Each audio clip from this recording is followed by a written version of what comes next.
Suzanne's Paparazzi Jewelry, 24/7 shopping available. 160920 is the code. Show her some love, like she showed us. Yo, what is going on, everybody? Welcome to Coast Entertainment Network, and you're watching another episode of Between the Ropes, and I am Ace, and of course, my co-host for the evening, Mr. Crispy Bacon. Crispy, how are you doing tonight? Doing good. Wrestling was chaotic as always, but Wrestling not too bad. is more than one royal family. Okay, all right, and then of course we have Mr. Dragon Viper. He's back again. All right, Dragon Viper, how are you doing tonight, my man? I'm doing good. Glad to be a regular on here again. So, well, it's definitely good to have you back again. We do have various topics to talk about.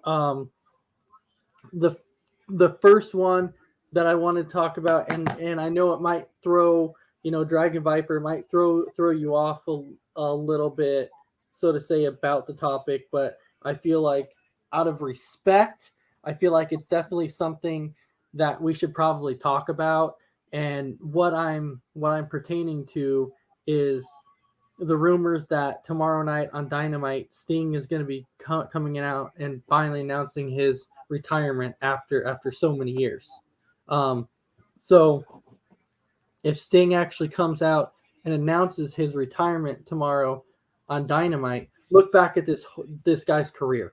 Look back at what he's done for the business. And I know, Dragon Viper, kind of have the look like, really, but come on, Sting is a legend. He is. He really is a legend. That's not why I'm looking like that. Okay, then explain why you're looking like that. Because, I don't know how many times I have heard superstars, wrestlers, sit there and say they're retiring, and guess what they do? They come back. So they're going to continue their, legacy and their career. I mean, look at Ric Flair. He said he wrestled one last match, and now he's looking at wrestling another. So I believe he retires when he actually stays retired. Okay, or look at Edge. I mean, that's a different situation. That was different, though. That was different. Because Edge unretired because Edge wanted to basically end his career on his terms. The way that Ed had ended before, he felt like, okay, I didn't have an option. I had a neck injury, which forced me to retire. So I was talking this last time a couple weeks ago, or a few weeks But he didn't actually retire because he ended up going to AEW. But that's true. But it looked like it. It looked like it would have been. But the point about that is that if Sting is actually retiring, like many suggest, but Tom.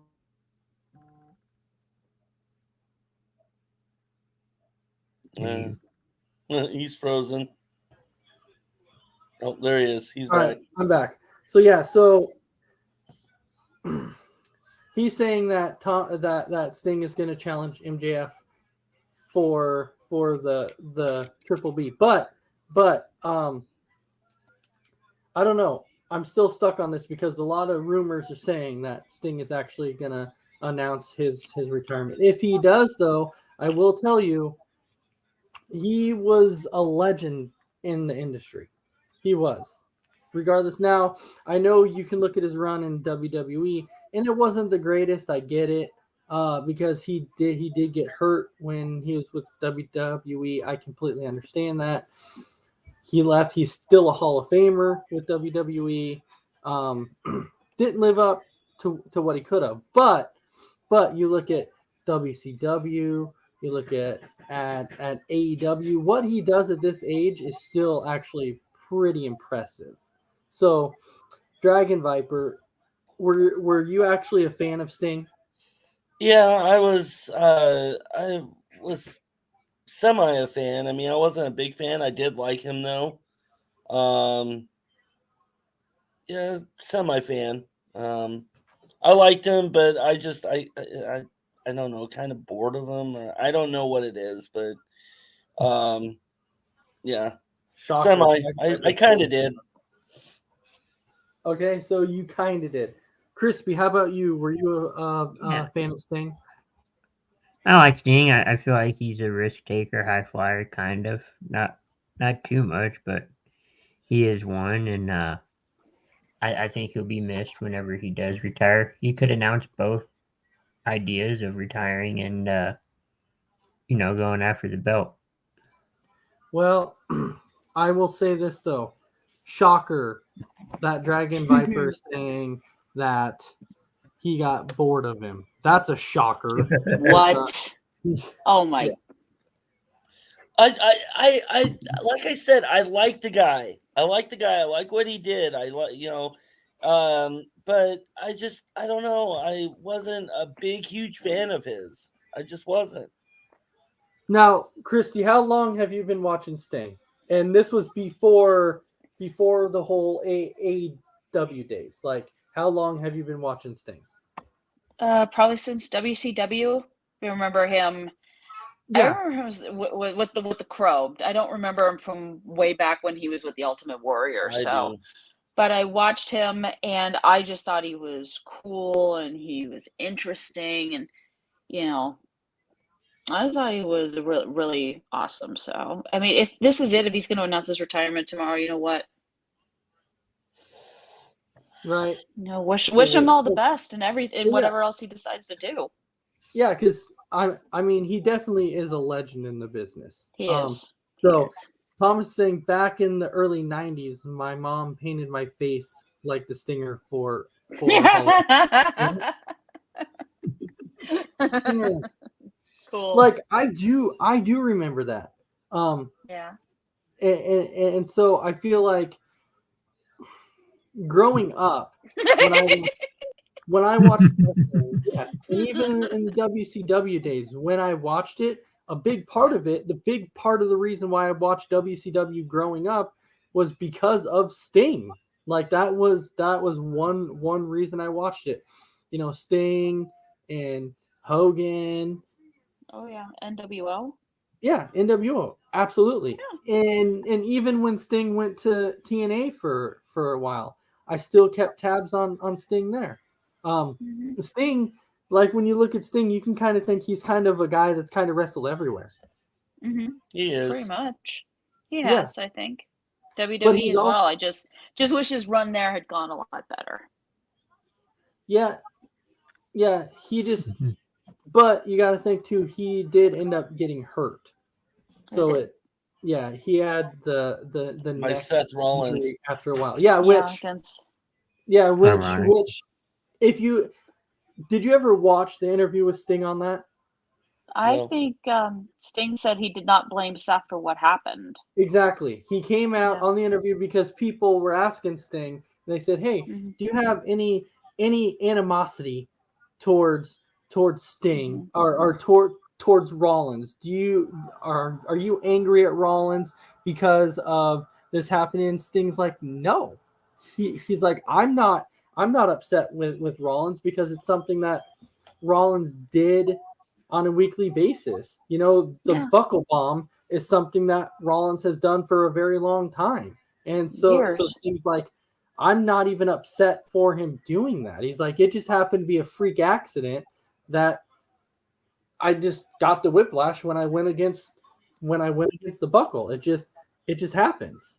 And we know that's it happens like that. Accidents happen. So it's true, they do.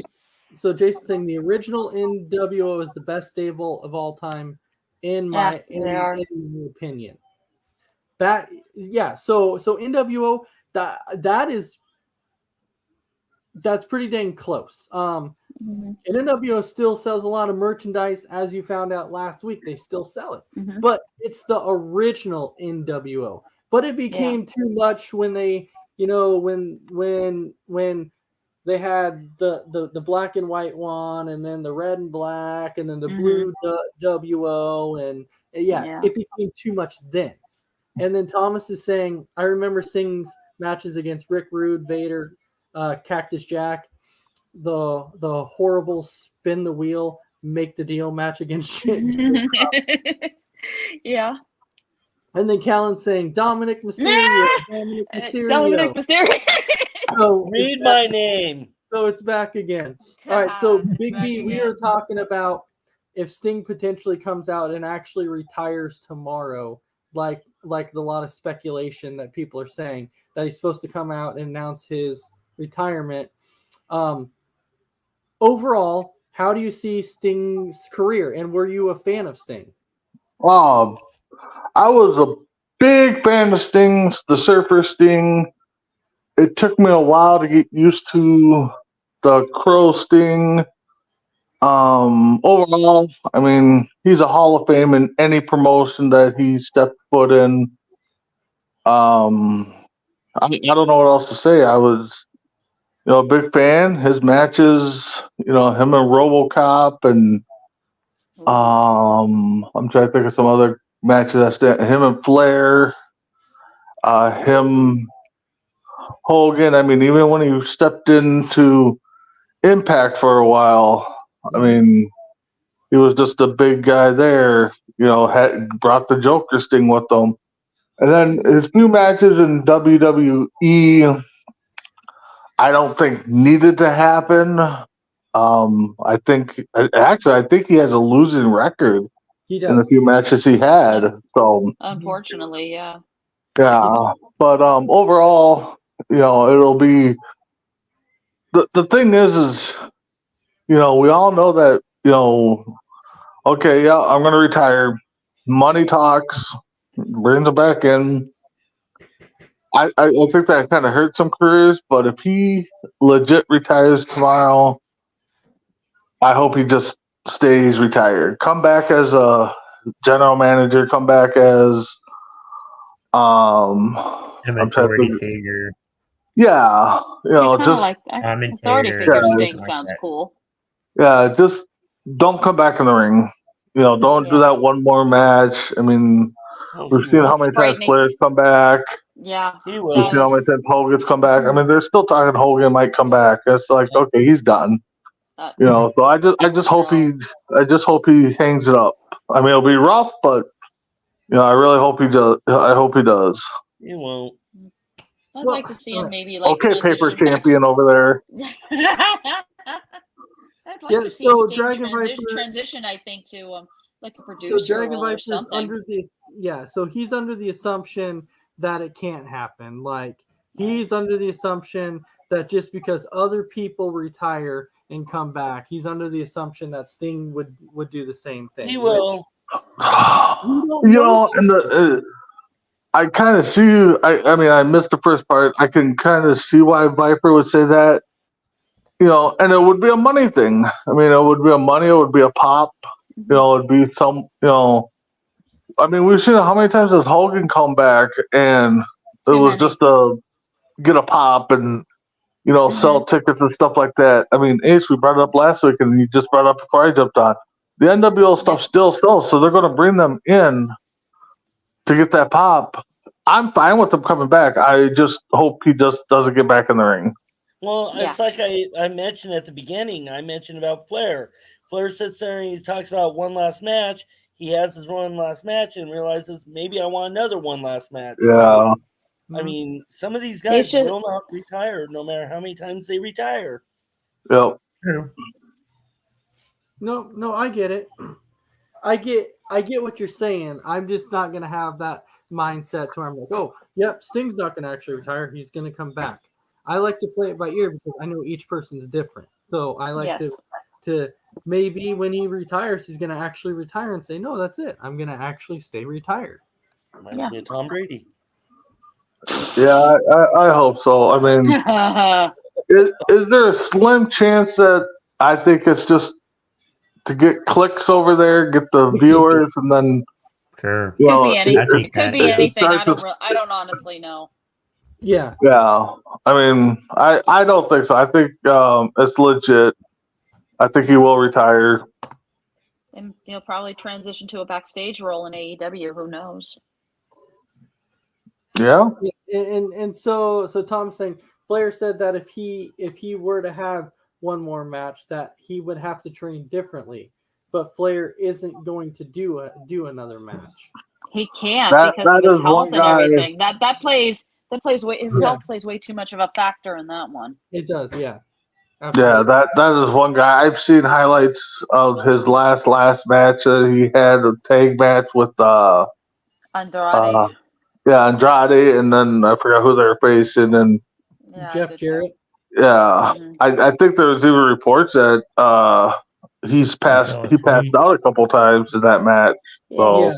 I think he did. yeah, Flair just needs to stay retired. Come back, be a manager, come back as a GM somewhere. But yeah, Cut you're a done. promo. Yeah. I don't think he's Benito. done. What? He just does. I think what he's saying is Flair just doesn't want to stop. He can't stop. He can't. He knows he has to, but he can't. So In Or he doesn't want his to. head, he knows he should, but everywhere else is saying, nope, we can keep going. So Thomas is saying, I think Sting is going to try and announce his retirement, but Christian Cage will interrupt and challenge Sting to a TNT championship match with Sting winning. I don't see that happening for some. I just can't picture it. I think the person who should challenge Christian for that title should be Adam Copeland, and or Edge, and he's going to be on AEW tomorrow to deliver his rebuttal to Christian. At least that's what's scheduled. No, I get it. Yeah. But anyways, But then again, anything's possible. Yeah. So moving on to our next topic. I know previously I had mentioned that when Endeavor bought, WWE, Mm-hmm. I was mentioning how, hey, people have to realize that, there is one man in charge of this, and that is Ari Emanuel. And if he's not happy with the way things are going, he is going to change crap. And I know that people were telling me, no, that's not true because Vince owns this. It doesn't matter. Endeavor is the big owners of it.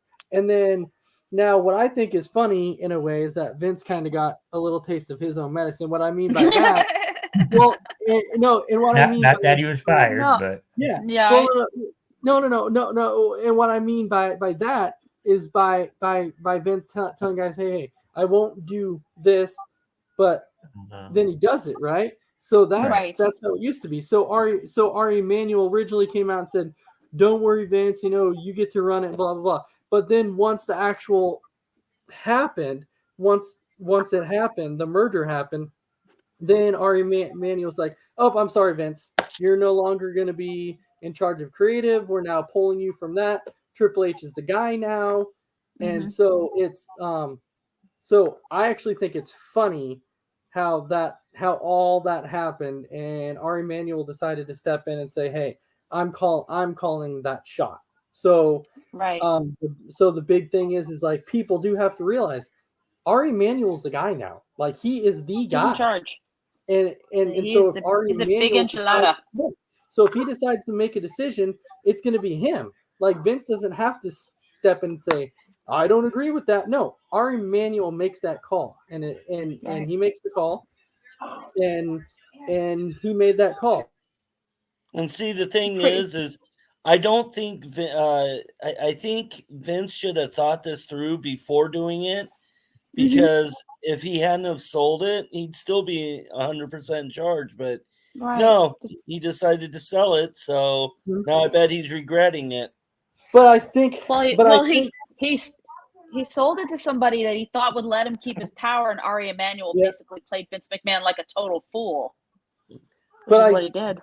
But I think what you're going to see now, honestly, I think what you're going to see now is because Ari Emanuel's taken that power away from Vince and saying you're not uncreative anymore. It would actually not surprise me if because they took that away, Vince goes, you know what?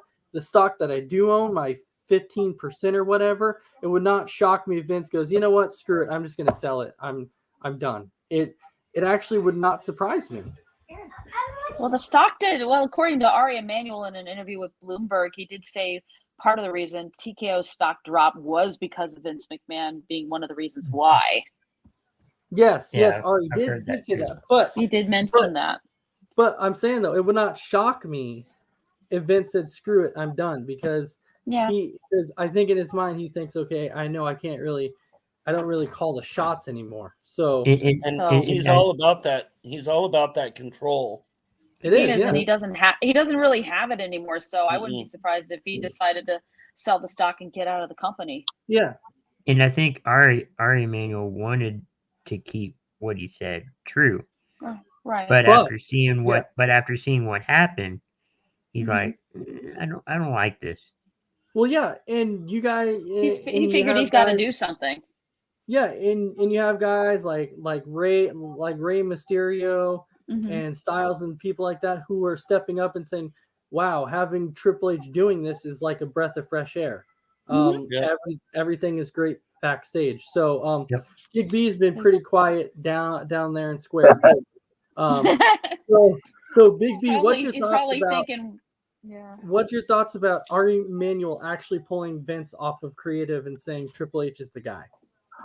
I think that he probably had a lot of ears in the background saying, "Hey, we need to get Vince down." I mean, like you guys already stated, when the merger came, they said the stocks dropped. Okay, why? Well, they're saying Vince. All right, well, let's get out of there. Let's see what happens. I mean, we all enjoyed the month or so where Vince supposedly was gone.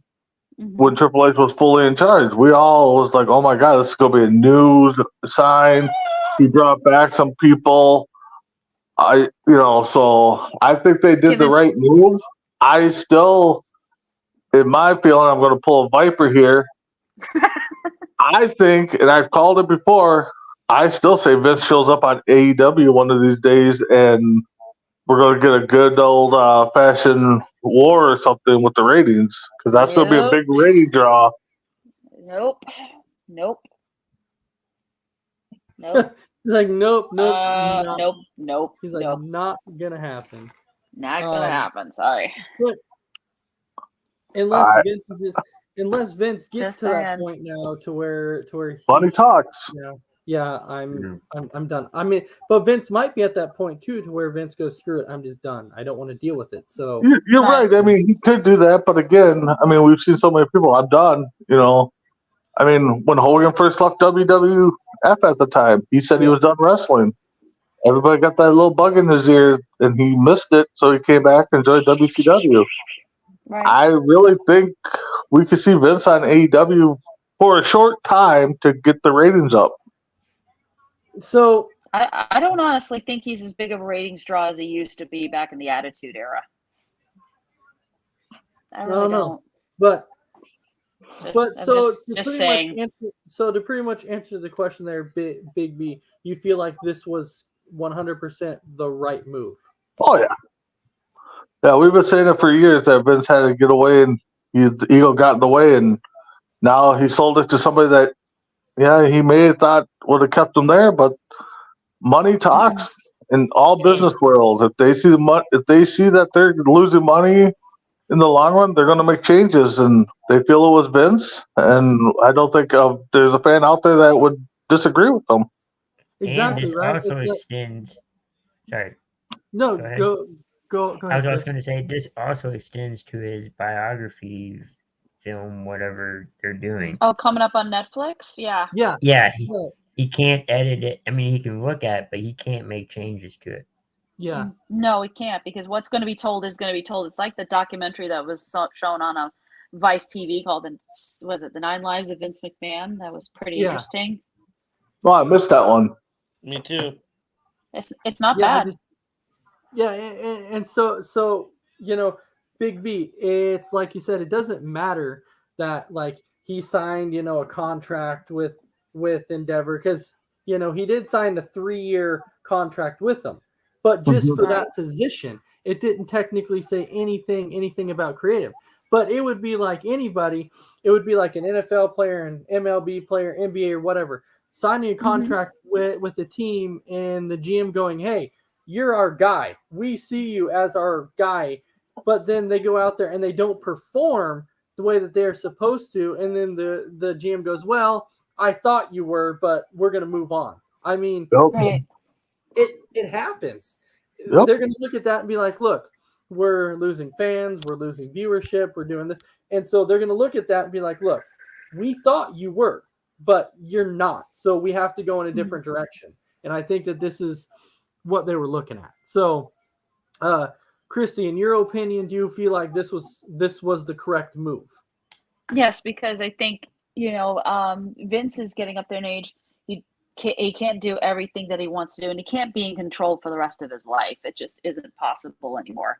He had to be taken out of the equation, and Triple H had to step in and do what he had to do, and the results clearly speak for themselves.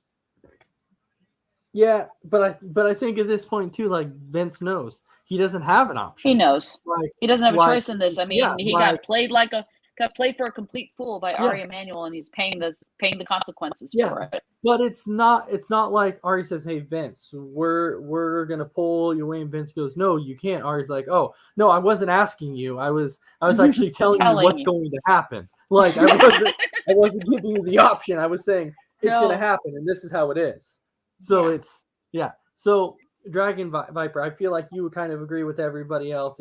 It was the right move. Oh, absolutely. It was the right move. I mean, I said this last week, and I mean it now. Vince lost connection with all the fans. He's lost what everybody wants, and so I think with Triple H taking charge and them kind of slowly like removing Vince from the picture altogether, I think it's completely the right move and smart move that they've done for the company in a long time. Yeah. Mm-hmm. Yeah, I kind of agree with that. I mean, Yeah. the product makes is sense. definitely way better without Vince and Triple H stepping in. It's definitely a lot better. Oh yeah. And like I said, the results speak for themselves. You got people coming back, and then you got those who are probably stuck in catering are now starting to earn opportunities to be on TV and such. Mm-hmm.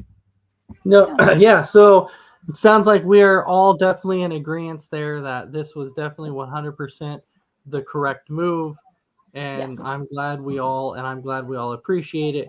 Which brings us to our next topic, actually. Too, we're gonna actually jump gears, and we're gonna actually suplex this right into NXT, and the reason. Onwards. And the NXT, reason why I'm- NXT.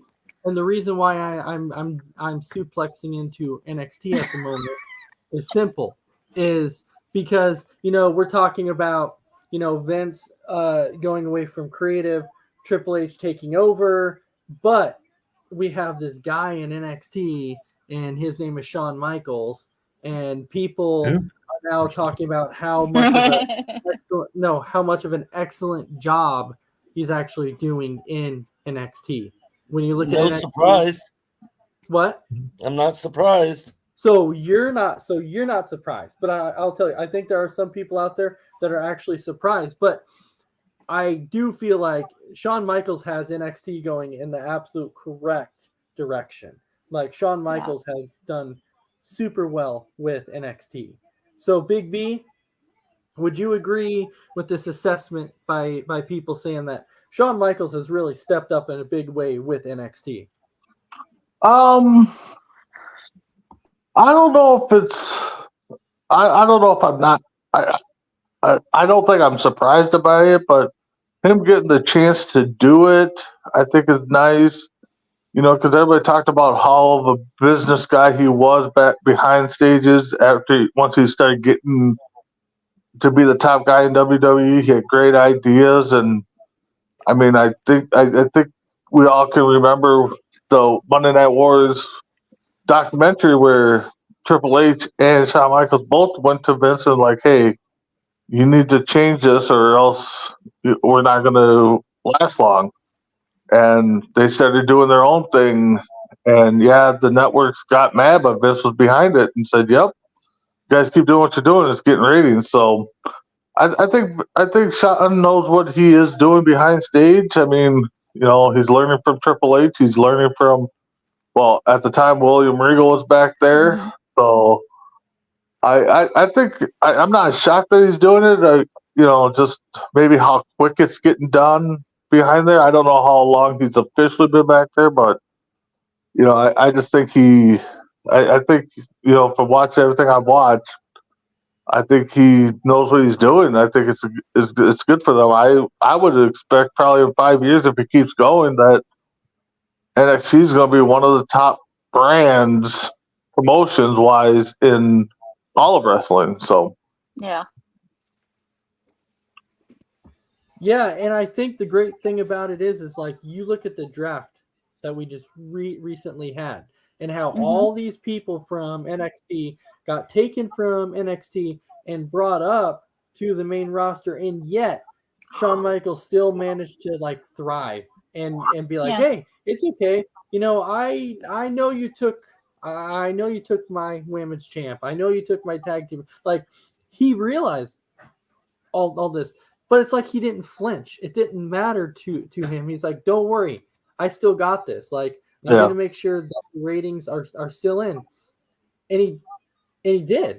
And so there's a few comments here to where, you know, Thomas saying and he's talking about Vince here. If Vince showed up at AEW, the ratings would skyrocket.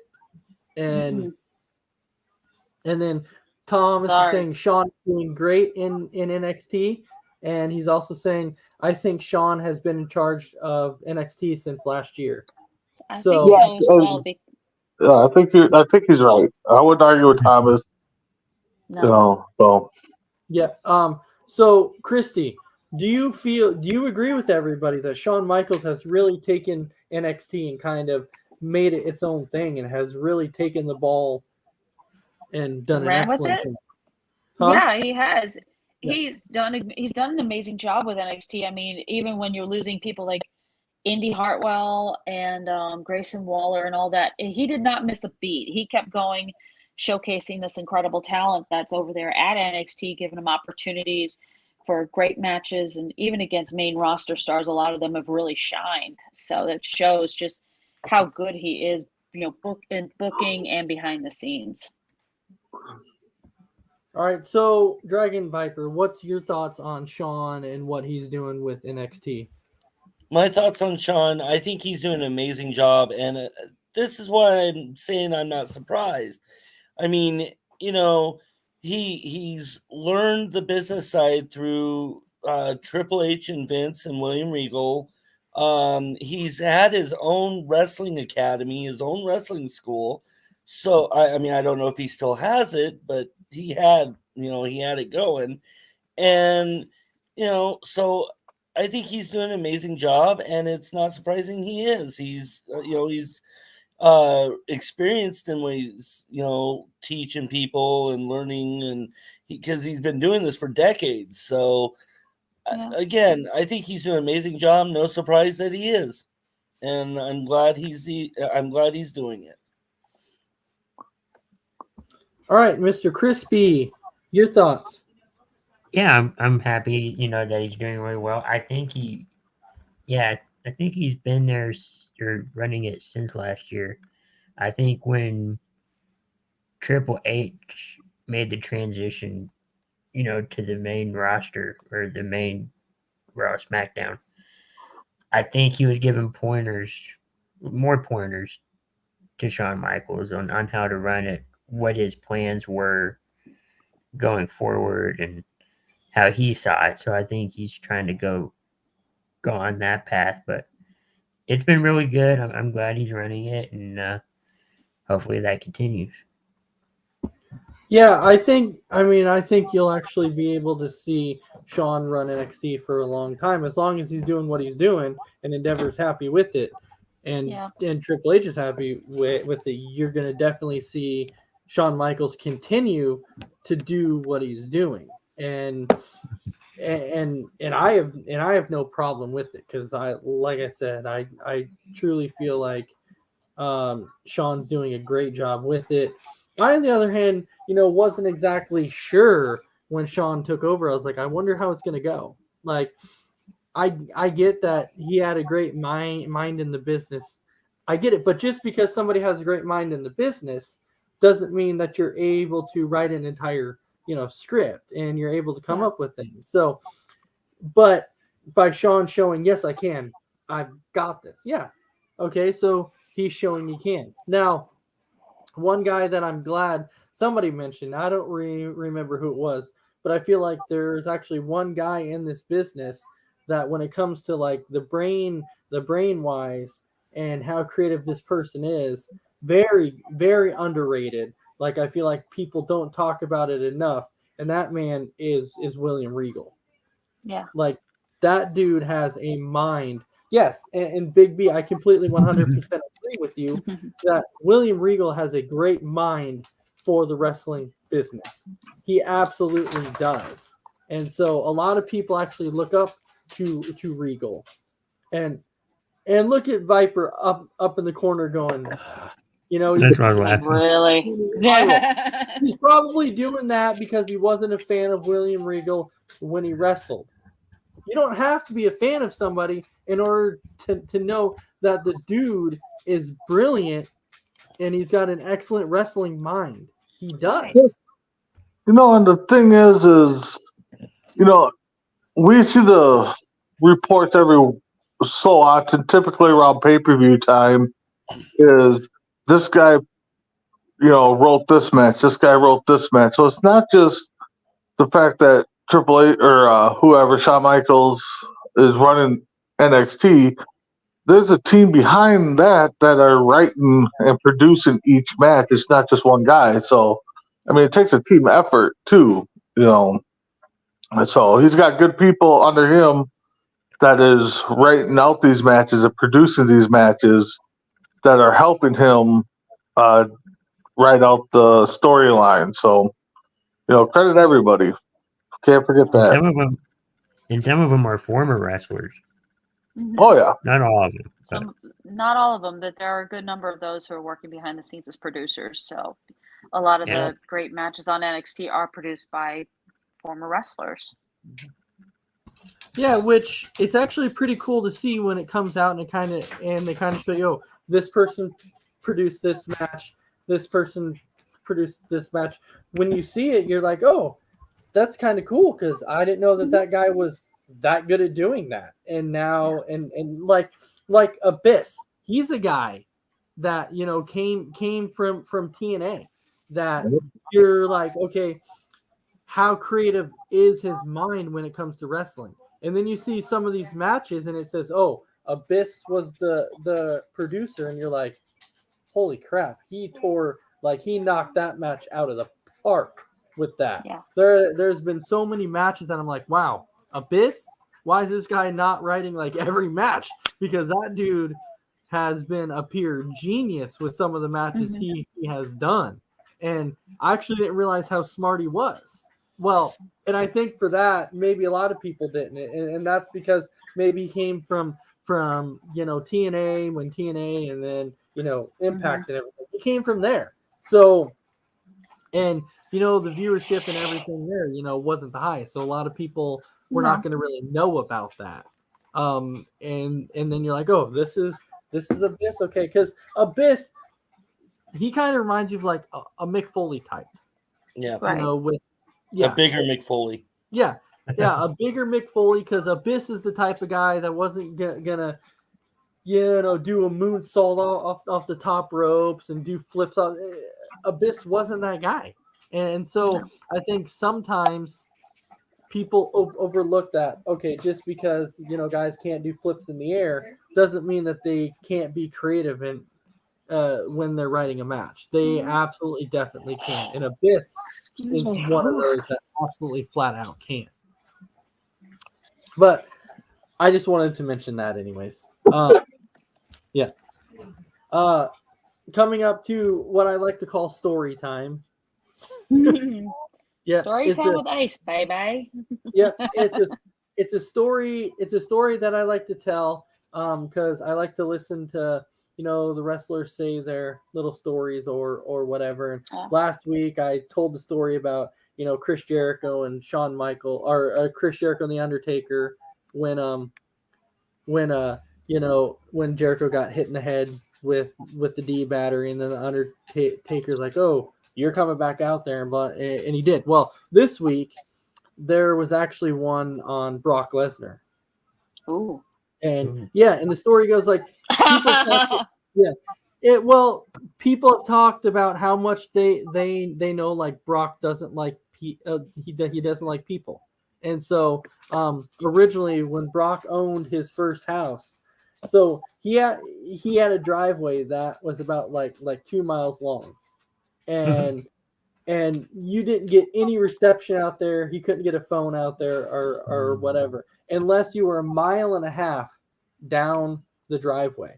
So Paul Heyman's like, if I had to set up a meeting with Brock would tell me, I'll be there at 1 o'clock. You call me at 1 o'clock exactly, and I'll drive a mile and a half up the road to the house phone that I have in my shop, and I will answer the call. So he'd drive a mile and a half up his driveway to answer the call. Now, the part of the reason Paul Heyman was telling the story is because he's like, yeah, we know that Brock isn't a people person. So even with this, like his nearest neighbor, he said was like 15 minutes away. But when it came to it, Brock is like, it's too close still. People are too close. And even having to drive that mile and a half for him, that was still too close. So Brock decided to move again, and he bought a massive farm now, and it's away from like anybody and everybody. And so when I heard that story, I'm like, that's crazy. You got to drive a mile and a half up the road in order to receive a call from somebody. Yikes. That shows you how much you don't like people. That's a little too much. Yeah. Is it? Is it? I mean, people like their privacy. Yeah, but They do. that's going overkill It is. a little bit. Well, he Is doesn't care for people. I mean, he literally had to hold himself together while being interviewed by Pat McAfee one time. So I remember that. Yeah. it took a lot. He admitted it himself. Oh yeah. I'll just walk up to his door. Oh, wait. Oh God! You know, Now we know what will happen if you do that. Yeah, I I think punch you have him and a- then run. Right. I think he'll have a strong worded message on social media.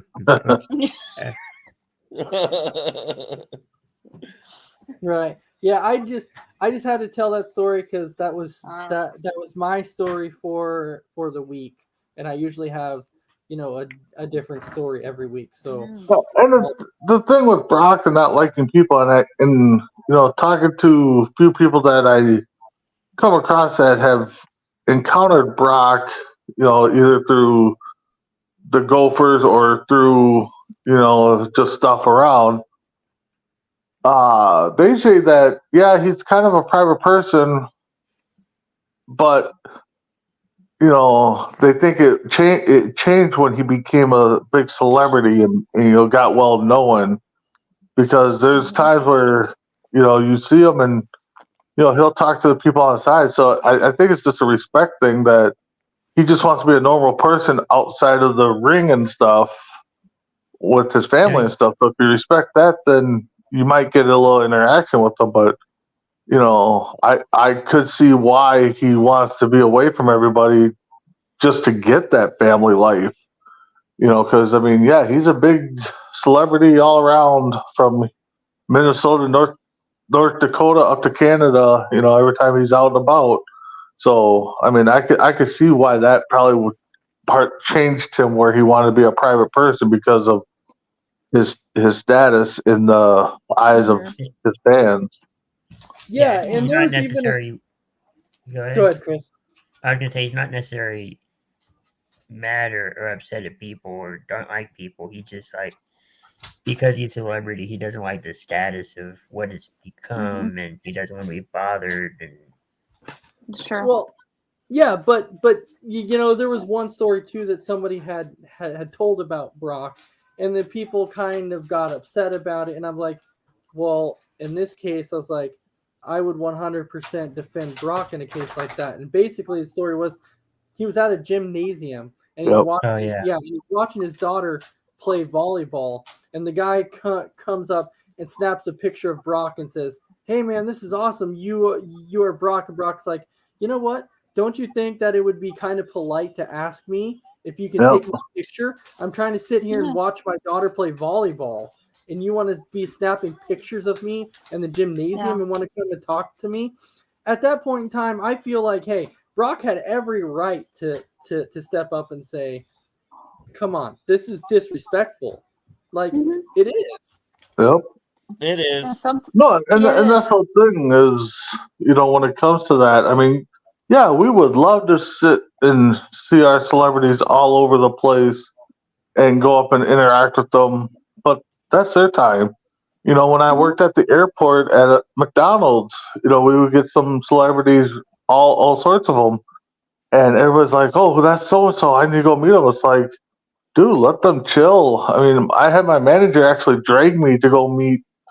I forgot who it was now. It was a comedian, George Wallace, I think his name was, and Mm. I knew who he was, and I was like, "Oh, that's George Wallace," and he's like, "Well, go talk to him." I'm like, "No, he's eating." He's like, "No, you go talk to him. You're gonna regret it." I'm like, "No, I'm not. It's just and he literally dragged me over there. He goes, "Hey, my coworker here is a big fan of yours," and so he shot the breeze for a little bit, but I mean, I could tell that he was kind of bothered by it, and it's just like, so when I see people, I just kind of, oh, that's so and so, and just kind of leave it at that, because you just know that they want that family time or their private time. Yeah, the last time my brother and I were in Vegas, we were at the MGM, and AEW just had a pay-per-view there, Hmm. and they get done, and Oh yeah, I Double or actually Nothing. yeah, and I actually didn't know that they had one going on until Ooh. we're in the main part of MGM, and then Darby Allin and a few others come walking in, right? So they come walking in, and there is people around them, and my brother and I were like, just let it go. Like we weren't gonna run up to him and be like, hey, can we get autographs? Heck no, man. It's they just got there. They're probably trying to check in and get their Oh, freaking rooms. I'm gonna leave them alone, man. It's their it's it's their personal life. If they're going by and they want to say, hey, man, okay, then hey, if you wanna initiate it, cool. But I'm not gonna bug them in their personal life. No, it's not fair to them. It's not. All right, so going into pretty much close to our final topic. We know now that WWE has decided, and I kind of wanted to get everybody's opinion and how you feel about this. That we know that WWE has decided to kind of give each brand their own GM now. So we have Adam Mhm. Pearce, who's going to oversee Raw. We have Nick Aldis, who's going to oversee SmackDown. Um, I think to a degree, I think I'm actually okay with this. It's kind of cool. It kind of goes back to like Mhm. the old school days when you had that. You had a GM on Raw Yeah. and a GM on SmackDown. So I Right. think it's pretty cool. But so Dragon Viper, I'll start out with you on this one. What's your thoughts? Do you like the whole hey, Pierce, Raw, and all this SmackDown? Uh, I'd say yes, but I also want to say no because how long? I mean, I'm watching Peacock Network right now, and Me too.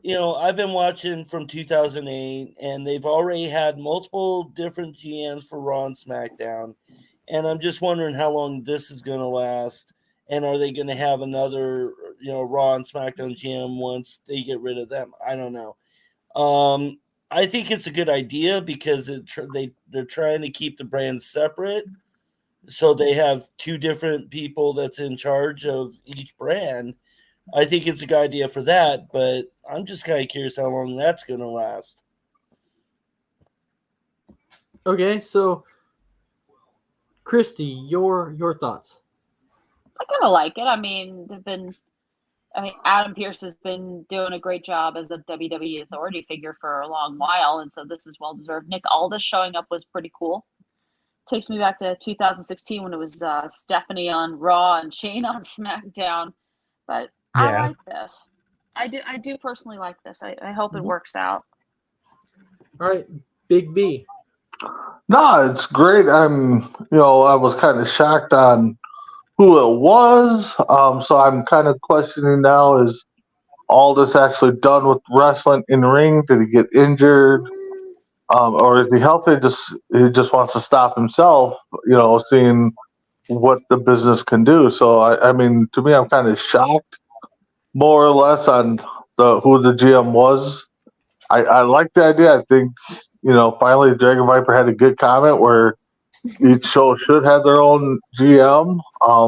Again, we've seen this play in the past where each show has a GM, and then they kind of start butting heads. And okay, well, Survivor Series coming up. I'll pick a team, you pick a team, and the winning team gets control of both shows. So I kind of hope they stay away from that. But no, I'm glad. I think all this is going to be a good guide to, make the face of SmackDown as their GM.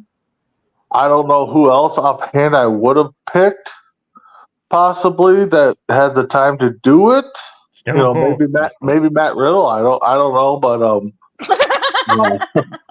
no, I think it was a good choice and a good move on them to get each brand to have a so-called GM.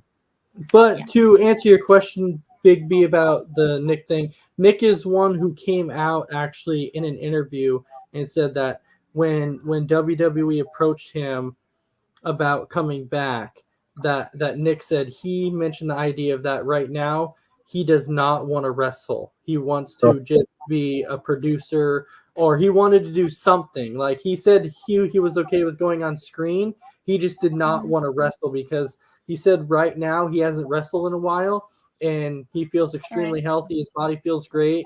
And right now he wants to keep it like that. So he said at this point in time, he's not interested in wrestling. That's why he chose to do something different. And that's the whole thing. I mean, we've seen it in other sports where, I think I'm going to take a few weeks off just to get my body back into it, and stuff like that. And I know wrestling, is a different beast than the other four major sports. So, and the thing is, he sees, with his connections on what that brings to the other people down the road. And, he's fairly, I want to say, still a young guy. I mean, he might be in his 40s. So, I think, right around there, I think. So he sees what it brings to the other wrestlers that he probably looked up to. So he probably just wants to be smart and, take his time and not, go down that road as much as he wants to wrestle. Yep. There it is. He just wrestled a couple of months ago against Alex Shelley. I think that was an Impact, right? Yes. Yeah, he did. But he said that was pretty much it. Like, after he did that, he wanted to take that break, and he said he felt good because and his body feels good. And right now he said he just doesn't want to wrestle at the moment. Now will it change over time? I mean, it could. At some point in time, he might decide, you know what, I do want to get back in the ring. But right now, he's okay with not. And so I think having Nick as the SmackDown GM, I think is great. So Crispy Bacon, what's your thoughts? No, I like having two GMs. It goes back to, I'm kind of doing what Dragon Viper's doing, going back on Peacock. I'm on 2002, I think it is. Mm-hmm. And it's kind of, Stone Cold and Stephanie McMahon going at it. Yeah, you got, over on Raw, but it's going to be interesting. I think you'll have friendly competition, in Survivor Series. They'll probably each pick, 5 people to go in War Games to see who's the better GM. And I think right now it's just friendly competition. Mm-hmm. Yeah. And of course, we have to fit. Has everybody watched SmackDown by now? A little bit of it. Yeah. Yeah. Well, I'll tell you, Nick, that was great when he was talking to Dominic. And Dominic's like, I'm Dominic. Yeah, I know. I'm a huge fan of your dad's. Of your dad. That was absolutely great. I love that. That was awesome. I was like, yes. So good. That was great. And That was the cool. stare down between Cody and Roman. Oh my God, that was intense. So we are at that point now to where it's pretty much time to go ahead and wrap up the show. So Crispy Bacon, we're gonna start with you. What final thoughts you got for us? Yeah, thanks everyone for watching. Tune in next week for another Between the Ropes, and I'm planning on going to Raw this coming week. Ooh. So Nice. All right. And Dragon Viper, what do you think? You know what? I'm not falling for that crap. Okay. Not falling for it. Okay. yeah, All you right. did. No. All right. So all right. Your final thoughts. My final thoughts are that, I'm just glad everybody enjoyed the show. I'm back full time, and I'm going to keep being on the show every week. So everybody watch out for me. I'm very controversial since I only have a few wrestlers I like. Right.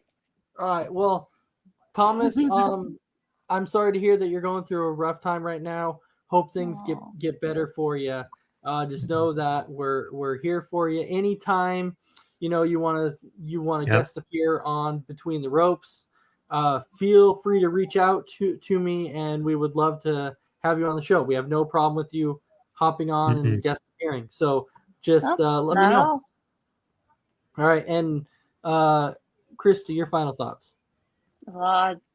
Great show. I know I was a little late coming in, but it was a great show, fun show, and I can't wait for next week when we get to do it all over again. All right, and Big B, any final thoughts for you? Yeah, it's like you said, Thomas.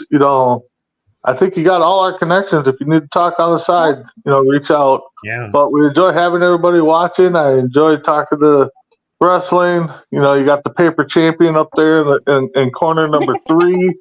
That if Brock Lesnar palmed him, he just slapped that hair right off his head. But keep checking out C2C all week long. Tomorrow's Sports Minute. Today, C2C Rankum had a good list of birthdays to do, and stuff like that. So just keep checking us out. We got fun stuff in store. All right. So thanks everybody for watching. We hope everybody has a fantastic night, and we'll see you next Tuesday for another episode of Between the Ropes. Have a fantastic night. Dominic Mysterio.